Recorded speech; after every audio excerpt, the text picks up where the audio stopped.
So I want to welcome you all, including the wet people coming in still, to this annual celebration of UH physicians and scientists and surgeons who have been promoted in the past year.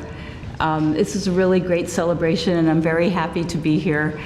Couple of little housekeeping things.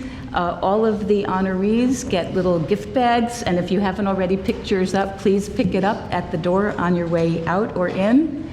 I think we'll just go ahead and keep things moving, so I would like to introduce my friend Dr. Cliff McGarrion, who needs no introduction to this group, I'm sure. Thank you, Marjorie. Well, I remember just a couple of years ago when Marjorie came to me and we were having some challenges, I think, one year with promotions, and she says, you gotta listen to me. I swear, I just got off the CAPT, the Committee for Appointments and Tenure, which I served at the medical school. And she says, I know if I meet with people before they apply, we could do a better job of getting people promoted. And sure enough, it's paid off. This year is our biggest year ever with our faculty from University Hospitals being promoted. And I'm here to celebrate with you. For me, it was the most important in my professional career, getting promoted to associate professor and then professor.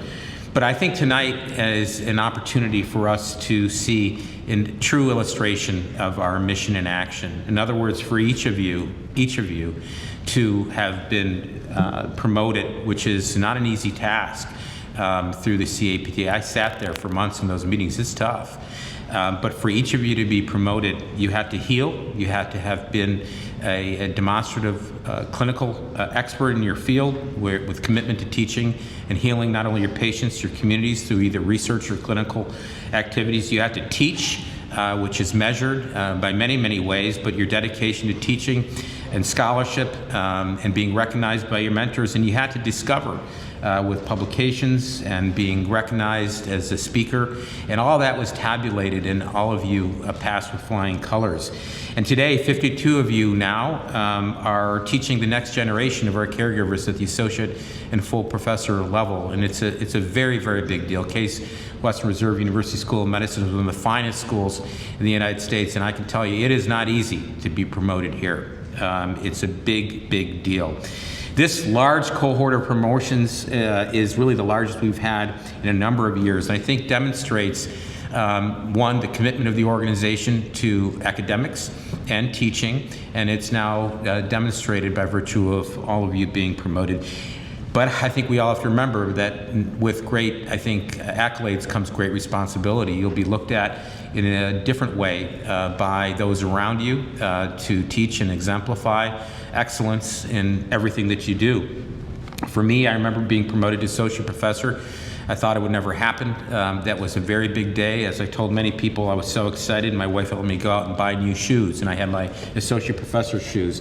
And I wore those to remind me of that great day. And then later on, I became a full professor. And it is very, very meaningful. And these promotions, I think, also reflect the strength of the collaboration between University Hospitals and Case Western Reserve. We've been tied together for over 125 years, and clearly, I think the output of our folks getting promoted through the school indicates that the relationship with the school is probably the strongest it's ever been. I want to thank Dr. Stan Gerson, William Scheiman, Lynn Mee, as well as Peter Love from the school. And I also need to thank everyone on our side who make sure that the applications are done right and the CVs are in good working order. I want to thank Dr. Marjorie Greenfield, really, who leads this effort and has been a visionary in really getting this program going. E. Fritz, Sonia Salvino, Bob Salata, and Dan Simon for the joint leadership. It's no secret that healthcare has faced this significant tsunami with all aspects of COVID, now the financial staffing shortages, intense competition. But to be able to have 52 of our folks getting promoted, I think is a testament that the academic milieu is strong and it's vibrant here. I want to give significant recognition to the families and the friends that have joined those of you who are being promoted. They are reveling in your accomplishments, And I understand and I know that they were greatly supportive of you as you did all the hard work that was necessary to achieve this distinction. And I want to thank the department chairs. And being a former department chair, I know how hard it was to get your papers together and make sure the recommendations are coming in. And your department chairs, without them, this would never have happened. And the work and people who are running your departmental CAPT committees, who are really reviewing and making sure that everything is ready, and even encouraging those folks to think about promotion. Maybe they weren't, and now they're here today. And so to all of our faculty here tonight, I think there's a number of principles that I hope that we will continue to exemplify, which of course you all do, and that is to keep your patients front and center in all your decision making, and make sure that you continue to be not only fantastic scholars, but fantastic caregivers for our patients. You continue to demonstrate the honesty, the transparency, and the accuracy in the care that you deliver, to make sure that we are always treating our patients the best that we can possibly treat. And understanding that our power to heal is constantly being made better by the discoveries, both clinical and basic science, that you're working on. We see it every single day with the firsts that we see by our faculty in grants that are achieved, in new vaccines that are being trialed, in new drugs that are being delivered to the community that we saw during COVID. And it's really because of the work that you do that has been exemplified in today's accomplishments. I hope that you'll continue to be studious and continuous self-education, continue your trajectory of upward mobility as it relates to the work that you do.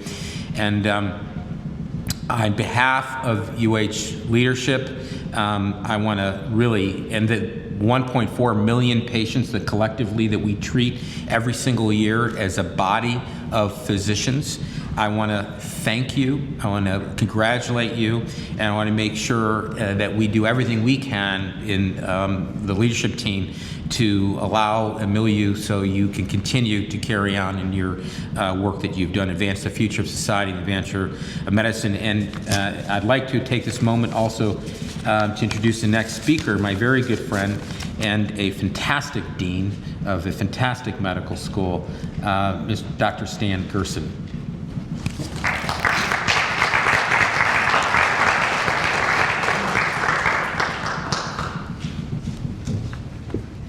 Thank you all. Thank you. Would you get, Go down this way. down? You bet.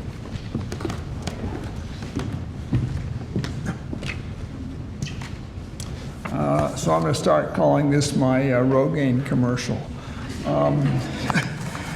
I really want to thank Cliff and Dan for including me this evening, Marjorie, allowing the dean to come forward and congratulate all of you for your promotion, and frankly also for your colleagues who in the last year have been appointed to the faculty.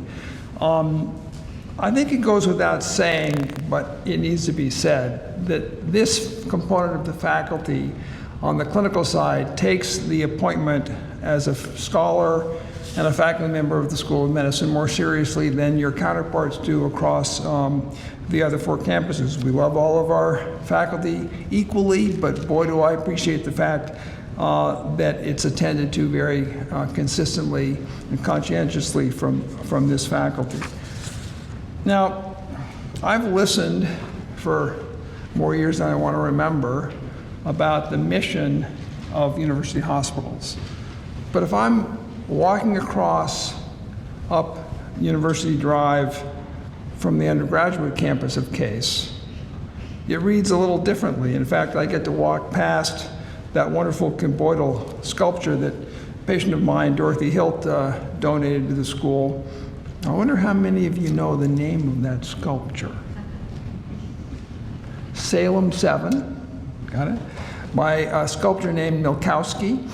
It actually took a year and a half in consultation with UH, have it rebranded, refurbished rather, by an expert steel sculpturist out in Oberlin, because it was rusting up a little bit. But if you walk up the hill, it says to discover, to teach, and to heal. So from the academic side, it's perfectly matched with the heal, the teach, and the discover coming down the hill as you leave the hospital. So talk about a bonding of goals and activities. So, as I said, the School of Medicine, as you noticed, I've sort of been rebranding it as a Faculty of Medicine on 5 campuses. When I took the job, I was told to focus on the 260 basic scientists, and I said, maybe not. Maybe it's in the entire school and its campus activities that integrate teaching and research along with patient care and discovery.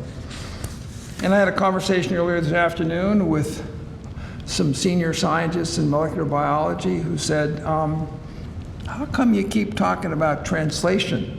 Isn't basic discovery the most important thing? And I said, not really, not for a School of Medicine. You got to think about how it's going to apply to your partner. So on Saturday, I attended the memorial service for a professor of pharmacology, Chris Dealwis, who died suddenly, had diabetes and a few other disorders in England over the summer. He studied a small molecule called ribonucleotide reductase. You don't have to remember what it does, but it does help your nucleotides form so you can make RNA and DNA. And in fact, a therapeutic agent called gemcitabine inhibits that pathway and is effective in pancreatic carcinoma. So it just so turns that Chris Dealwis had been working with Jordan Winter, talking about translation. And in fact, Jordan had identified in his mouse models of pancreatic cancer that it was an incredibly effective therapeutic in the mouse system. And with Chris gone, Jordan went up to the podium at the chapel across the way here and gave his comments about his interaction with Chris in the brief time that he'd been here, and how wonderful it was to be able to walk across that narrow brick path and be able to talk directly to a pharmacologist and be able to help that pharmacologist translate. Of course, he then said, what are we going to do with that technology without Chris? So on Monday morning, I called our tech transfer office. We reactivated the licensing agreements to get that therapeutic formulated so that now Jordan can move forward with the translation of that.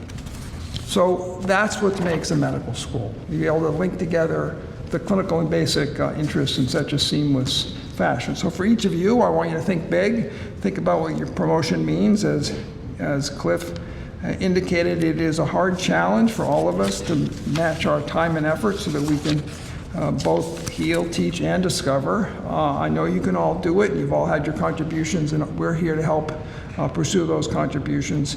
And the other piece, of course, is just the incredible importance of what you do in the teaching mode for our medical students, our residents, and maintaining and becoming the destination for both medical students and teaching across the way. Every one of you took 1.5 years to get promoted. I got that part. And I'll just remind you that although wheels grind slowly, we're exceptionally proud of the results, and that's all of you. So do I have a slide that might show the listing? Okay, here we go. So here's a full listing of our faculty promotions. Looks alphabetical to me. I won't read every name. Next slide. So I think that's it. I think it's 46 folks across 15 specialties. So congratulations to those of you.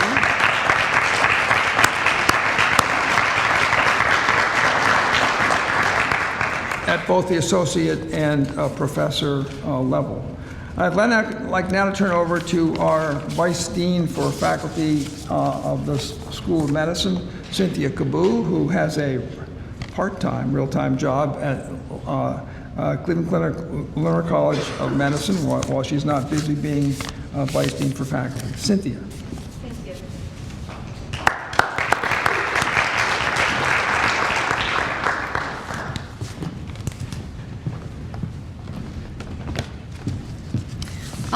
Congratulations to all of you, and thank you so much for the honor and the privilege to share some of my thoughts with you. I really want to share my genuine congratulations with you and to emphasize, as I've said before, I can't see above this monitor, so I'm going to stand on my toes, is that that the best part of my role as Vice Dean for Faculty is getting to meet such amazing faculty as all of you. You are really a true privilege to know, and it's an honor to get to work with you. You should be proud of your accomplishments. As has been mentioned already, the strength of the School of Medicine is due to our faculty and your achievements in education, training, and research. It's only appropriate that your academic title reflects your impressive accomplishments. Your pursuit of an academic appointment or your promotion reflects your recognition of the value of being a member of the academic community. Yet some of my colleagues question the value of such titles. I've been thinking quite a bit about that question and problem over the past few years, shared some of my thoughts with others, including the Dean, and would like to share some of my initial thoughts with you now.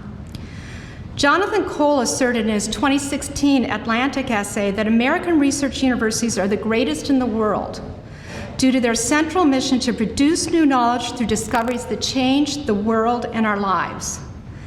I would slightly amend Cole's point and add that academic medicine research universities pursue knowledge and new discoveries broadly defined in teaching, pedagogy, clinical work, and research to make the world a better place. Not just to make changes, but to make the world a better place. And that's what you do day in, day out. You ease human suffering, you make new discoveries, and you promote health. American research universities are currently facing several internal and external challenges, including financial stresses, which were alluded to, anti-intellectualism or anti-scientific sentiments, challenges to academic freedom, book banning, long-standing biases within academic medicine, and in-group versus out-group mentalities. Despite these challenges, American research universities drive innovation, economic growth, and societal change. Cole acknowledges the importance of value of other nations' universities, but states, quote, that there is arguably no system of higher learning that matches that in the US, as determined by the number of Nobel Prize winners it's produced, the impact of its discoveries, the multiple international rankings that have American research universities at about 75% of the top 50 institutions and about 60% of the top 100. He attributes the success of American research universities to a set of core values, including a belief in meritocracy. You earned this because it's a meritocracy. You demonstrated the work and your accomplishments. What he called organized skepticism, our willingness to entertain radical out-of-the-box ideas that lead to innovative discoveries, so long as they stand up to rigorous scrutiny and empirical methods. The emphasis on the creation of new knowledge, the belief that discovery should be available to everyone, the peer review process, and academic freedom. Cole argues that the combination of these core values, coupled with a highly competitive drive for these universities to outperform others, and an innovative post-World War II federal science policy, contribute to the overwhelming success of US research universities. So why am I taking the time to share Cole's ideas and some of my musings with you? Well, I think your commitment to academic medicine reflects an endorsement of the highest values that Cole articulated, and that make American research universities among the best in the world and make this university among the best in the world. I also think, and I want to be cautious and not imply that there's not opportunity for improvement in academic medicine within our culture. We're clearly aware of that.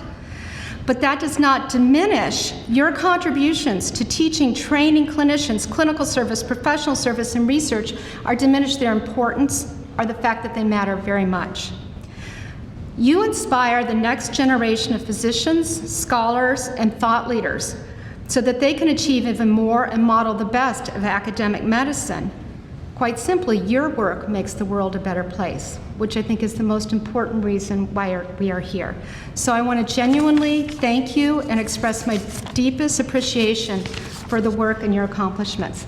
And with that, I'm turning it over to Dr. Greenfield.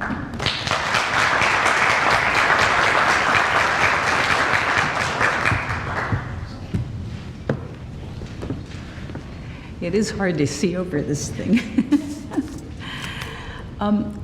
So it was mentioned that it's kind of a long process, which I think you all have figured out by now, to go from the Department Promotions Committee through the School of Medicine Promotions Committee to Faculty Council, the Dean, the Provost, and then finally officially get promoted which is a 12 to 14 months after it reaches the medical school, as you might have noticed. And I want to show you our 5-year data. Now, you may be confused because you've been hearing 46 promotions and you've been hearing 52 promotions. So let me explain what the discrepancy is. The 46 is the actual number of pure promotions, people that were here, were on the non-tenure track or the tenure track, and were promoted to associate or professor. And you can see, based on the different years, that we really hit a new record since I've been tracking it this year. But it turned out that some people were left off the list because technically, when you change from being on the clinical or part-time track to being on the non-tenure track, it counts as a new appointment and not as a promotion. So when we asked the medical school for the names of everybody who was promoted, we got the 46 names. And then slowly out of the woodwork, the other 6 people came by, and we realized that we really had neglected to include them because they really were promoted in the sense that they moved up in rank and need to be recognized. So it's actually 52 people that are being recognized today, 46 who were technically promoted and 6 who were technically appointed, which is just a really great number, and I think a credit to all the people that have been really helping. We know the effort it takes means you've gone above and beyond your day, or in some cases, day and night job, to develop regional, national, or international recognition for excellence, and to move medicine and surgery forward in some way. And you have made UH and CASE proud. You have worked, you have networked, you have published, presented, taught, studied, collaborated, and you have sought mentorship and sponsorship. And so I also want to thank the chairs, division chiefs, section heads, mentors, advisors, sponsors, teachers, family, and friends who have supported our honorees.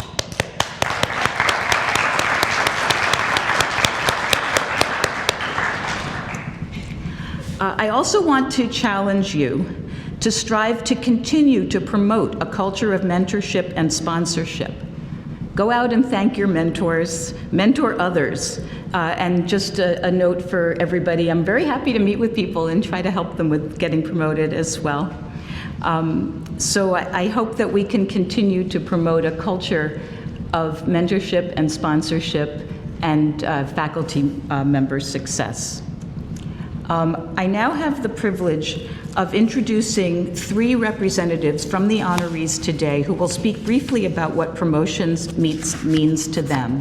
Our first presenter is Dr. Atul Chopra, who is a physician scientist and medical geneticist specializing in rare genetic disorders of metabolism and energy balance. An example of his work is the discovery of aspartame, a hormone that controls appetite and glucose levels that was made possible by clinical examination of patients with mutations in a gene never previously associated with such processes. Atul's lab is at Harrington and Case Western Reserve University and studies every facet of aspartame biology: synthesis, secretion, blood dynamics, CNS and hepatic receptors, and manipulation to treat disease. He devotes most of his time to novel scientific discovery as a PI of his lab group and to diagnosing and caring for patients as an attending medical geneticist at the Center for Human Genetics. He also founded and operationalized Asuragen, I'm not sure if I'm saying it right, a biotech company that is developing treatments for several rare genetic diseases. So I would like to welcome Dr. Chopra to come up and make his presentation.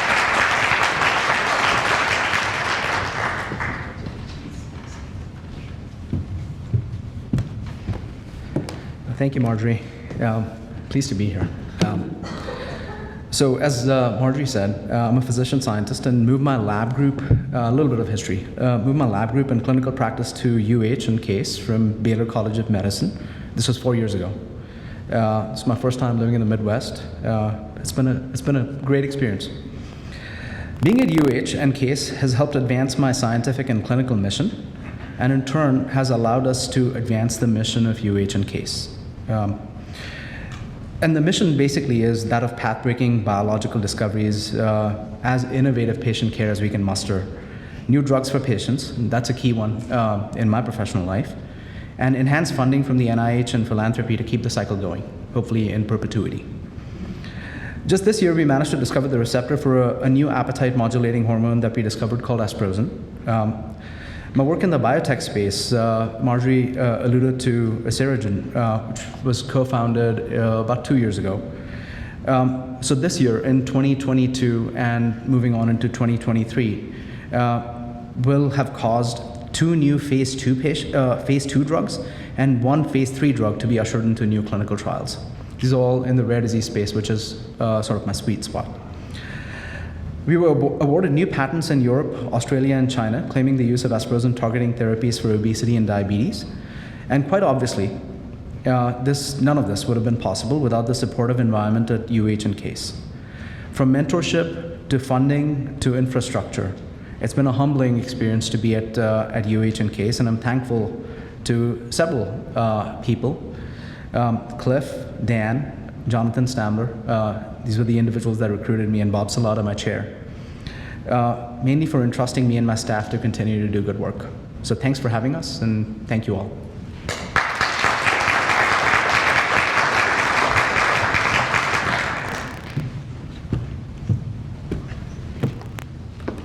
Our next speaker is Dr. George Ochenjole.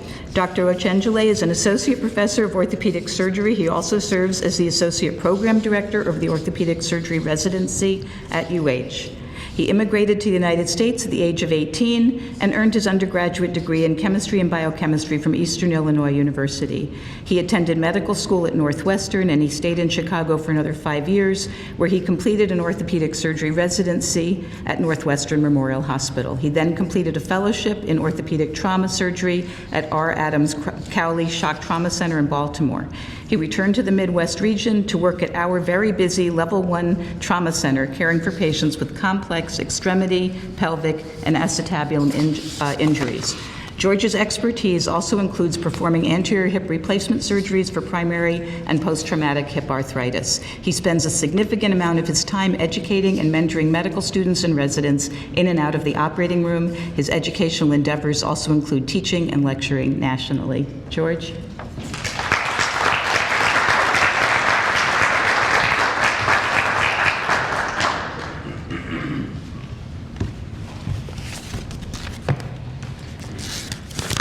All right, looking at that picture was taken when I started at University Hospital a little bit over 6 years ago.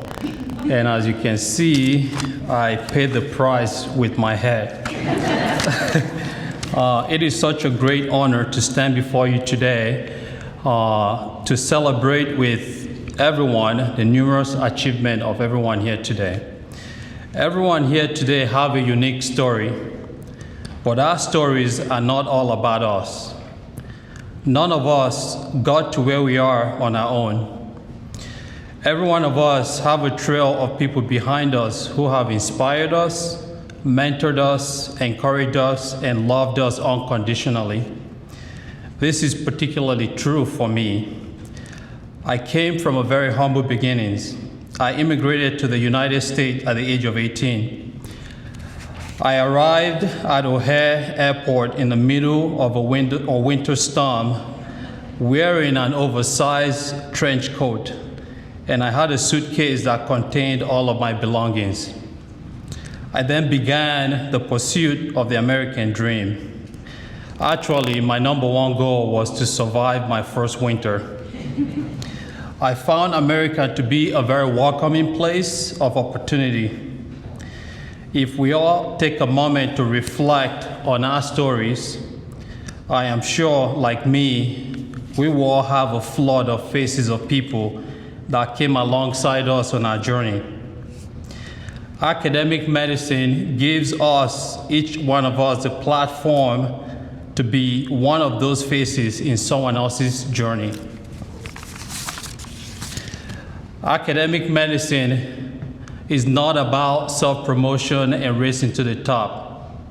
Academic medicine, however, is about lifelong learning, discovery, innovation, excellent in patient care, collaboration, and investing in the future generation. The discipline of medicine has always been about building on the accomplishment of the previous generation. Each generation of physicians stands on the shoulders of those before them, ever pressing towards new discoveries that continue to transform lives. As individual physicians, we represent a building block in the history of medicine. In the grand scheme of things, individually, our contribution is limited to the small span of time that we call a career. If the focus of our career is investing solely on ourselves, our impact ends when our career ends. However, if our focus is outward, towards our patients, their families, and the new generation of physicians coming behind us, our impact will exponentially grow. Only then would we outlive our careers in the faces of those we have invested in. To whom much is given, much is required. I try to use this as a guiding principle. I might not live it every day, but it's typically the goal. Every one of us in this room have been given a tremendous amount of gift. I would like to use this opportunity to encourage each one of us to use this gift to go out, find a medical student, find a high school student, and mentor somebody. On behalf of everyone that have already expressed their congratulations, I want to express my sincere congratulations to my colleagues. And I want to thank everyone, I will not mention names, but that have come alongside to give me opportunity to succeed. And I'd like to thank my wife, Krista, who's here today. She is definitely one of those faces along my journey, and my daughter, Clara, who's here with us today. Thank you very much, and congrats.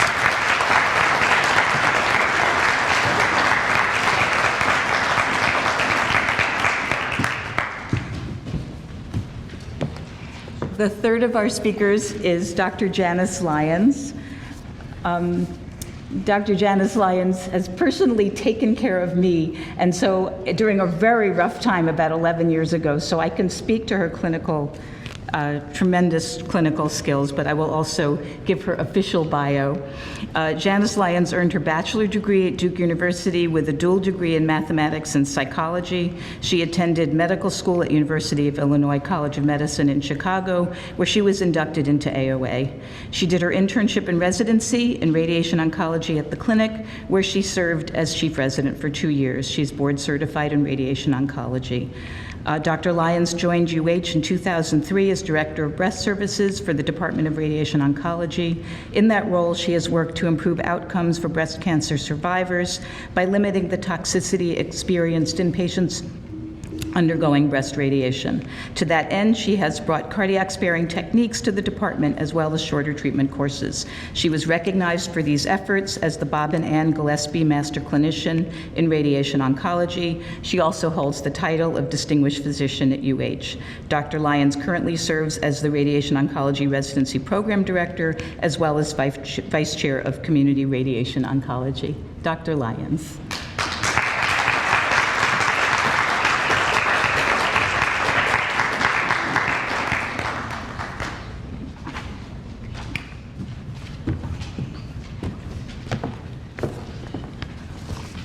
So in fairness, Margie delivered my youngest child, so, you know. Wow. First, I'd just like to thank all of you in the front row for this honor and the opportunity to speak to all of my esteemed colleagues today. I was asked to talk about my personal journey and what this promotion means to me, which quite frankly seems like a daunting task. To speak from the heart and not have a PowerPoint slide deck behind me.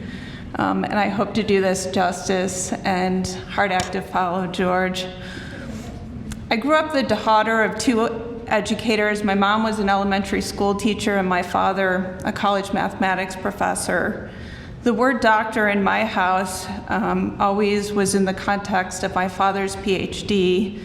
And I can remember as I was deciding where to go to college, my father's challenge to me was to not settle and to become a scholar. Those were his words, not mine. And with those words, I set out on this amazing journey that we are all fortunate to be able to take that has gotten me to this moment. This journey has been defined by a need to find better ways to care for patients, and this promotion is a validation of that work for all of us. The art of medicine, a term that we often use to describe our decision-making and to allow us at times to deviate from the standard of care, to treat the individual sitting in our office rather than the disease itself. It is an ideal, a masterpiece that all of us sitting in this room have worked tirelessly to perfect. It is my belief that all of us started with a blank canvas at some point, and each crafted this work of art to create meaningful work culminating in this moment. The colors displayed on the canvas we filled in by our roles as scientists, educators, and healers. The examples that I will use are unique to my experiences, but the concepts are universal. There are many people, artists in their own rights, who helped along the way, educators and mentors that motivated us to critically analyze data, to not just be able to know the results, but to be able to apply the knowledge as well as understand the gaps and opportunities for more discoveries, to push us past the status quo and envision a better way. My greatest teachers along my journey, as I'm sure is the case for many of you in this room, have been my patients. Their concerns over toxicity of treatment had to be balanced by their fear of cancer recurrence. It was us who they trusted to strike that balance, and it motivated our team to find ways to improve that therapeutic window. I can remember when I first started, which you just heard was almost 20 years ago, there was a physicist who liked to tinker with technology, which many of them do, and he had jerry-rigged this breath hold device meant to move the heart farther away from the radiation beam in an attempt to reduce cardiac dose. This was not commercially available at the time, and there were very few people around the country using it. And there was little data on its efficacy other than knowing that patients with left-sided breast cancer had worse cardiac morbidity and mortality than women with right-sided breast cancer. The insurance companies repeatedly told us that it was not standard of care and not a reason for patients to come to UH for treatment. But the plans looked better, and the patients explained the importance of being there for their children's graduation, a wedding, the birth of a grandchild, or whatever life event they envisioned down the road. So we continued to advocate and push the envelope. I can recall many patients saying to me, "Really, radiation is every day for 5 to 6 weeks? What if I only do 2 weeks?" As if I was Monty Hall or Wayne Brady hosting Let's Make a Deal. This reflection reminds me of a quote originating from Walt Whitman, but relayed to me by Jason Sudeikis in his role as Ted Lasso. "Be curious, not judgmental. If you are curious, you ask questions, as all of us have done to improve the lives of those we touch. So we ask questions. Why can't it be shorter? Will the efficacy be the same? What about the toxicity? Could care be less intrusive on our patients' lives?" And in our roles as researchers and clinicians, we enrolled thousands of patients worldwide in clinical trials to answer that very question. In one of the most unexpected coincidences, the answer to the question was published simultaneously with the height of the pandemic. For many patients, 1 week was equivalent to 5, and overnight, we changed the paradigm. It allowed us to provide treatment and reduce exposure at the same time for our vulnerable patients who had to navigate the medical system without their loved ones present. Our roles as educators is a true privilege. Our appointment at Case Western Reserve University School of Medicine allows us the opportunity to mentor and shape the next generation of physicians, just like our mentors have shaped us. Today is a recognition for all of us in the many roles that we serve, that our efforts were noticed and appreciated by the medical school, our colleagues, and our patients. Being the spouse or child of a physician cannot be easy. We have all missed school plays, parts of family vacations, and family dinners as there was one more patient emergency, grant deadline, or department function that demanded our presence. This recognition today is possible because our loved ones allowed us the freedom to balance those competing interests. As I see all of you accompanying the honorees today, I want you to know the valuable contribution you have made. So in closing, I want to congratulate all of you in this room for creating your own work of art to get you to this very moment and for becoming scholars. You have made your mentors, your families, and equally as importantly, your patients very proud. Thank you.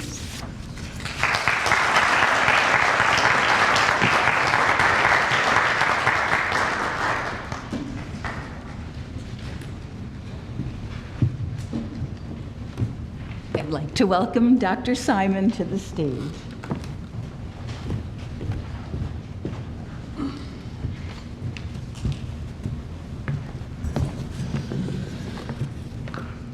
Thank you so much, Marjorie. Faculty promotion is one of the greatest accomplishments and milestones in one's academic and professional career. Promotion recognizes impactful and sustained contributions in clinical, research, and/or educational activities that are truly distinguishing. We are so proud of our largest class of promoted associate professors and professors. I would especially like to thank Dean Gerson and Professor Cynthia Kubu for your words and for being here today. Our relationship with Case Western is 127 years long, and it is the strongest in my personal 16-year history here at UH and Case Western. Promotion is not easy. Dedication, commitment, agility, resilience. Importantly, I have learned during my own academic career at Harvard Medical School and CWRU that success consists of going from failure to failure without a loss of enthusiasm. The COVID pandemic has impacted career development, grant attainment, and academic promotion across the country.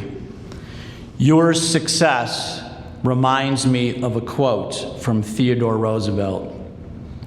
Do what you can with what you have where you are. And you certainly have done that in the past 3 years. Let us take a moment to thank each of your mentors, many of whom are here with us this evening, who have provided invaluable guidance and support. I would like to thank all of our chairs and institute leaders who fiercely defend UH's tripartite mission of healing, teaching, and discovering. A record number of promoted faculty is not by accident, but an intentional commitment by Dr. Cliff McGarrian, Dr. Chris Miller, Dr. Marjorie Greenfield, and now Dr. Scott Sasser and Stathis Antionadis to foster an environment where this is supported and celebrated.